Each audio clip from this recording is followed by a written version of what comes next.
Ang mahitungod sa paghari sa Diyos. Lucas Kapitulo 17 versikulo 20, 37. May mga Pariseyo nga nangutana kang Hesus kon kanu sa magsugod ang paghari sa Diyos.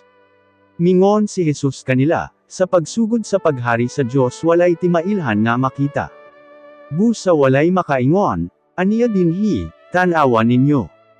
O, atua didto, kay ang paghari sa Diyos anakan inyo. Anya mingon si Hesus sa iyang mga sumusunod, moabot ang panahon nga mangandoy kamo nga anta makita ninyo ako nga anak sa tawo bisan sa usa lang kaadlaw, apan dili pa kana mahitabo. May mga tawo nga moingon kaninyo, atua siya didto. O, aniya siya dinhi. Ayaw ka mo pagtuo kanila o mangita ba hinuon kanako. Tungod kay ang anak sa tawo mo balik sama sa kilat nga mo kilab sa palibot. Apan kinahanglan nga daghan una nga mga pag-antos ang akong maagian.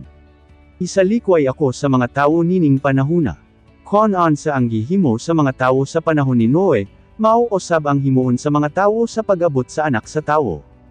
Sa panahon ni Noe, walay laing gihunahuna ang mga tawo kondili ang maglipay, nagsigelang og kaon, inom, ug nagminyuanay hangtod nga miabot ang adlaw nga misulod si Noe sa arka.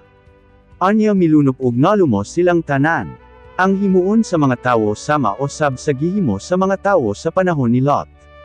Ang mga tawo kaniadto nagsigelang og kaon, inom, pamalit, pamaligya, pananom, ug nagsigelang og patukod og mga balay.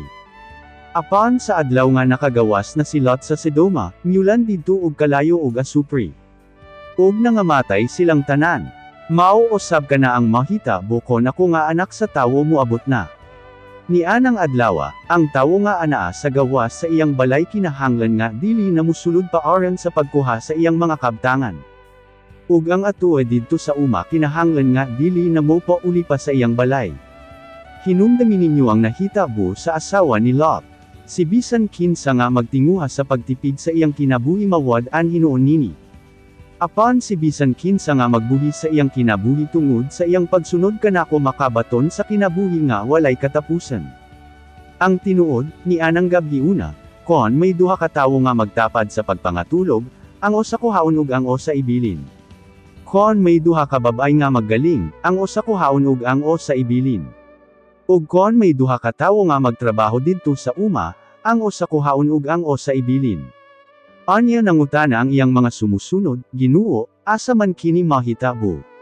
Gitubag niya sila pinaagi sa usa ka panaltihan, kon asa ang patay nga lawas, at usab didto magtigam ang mga uwak.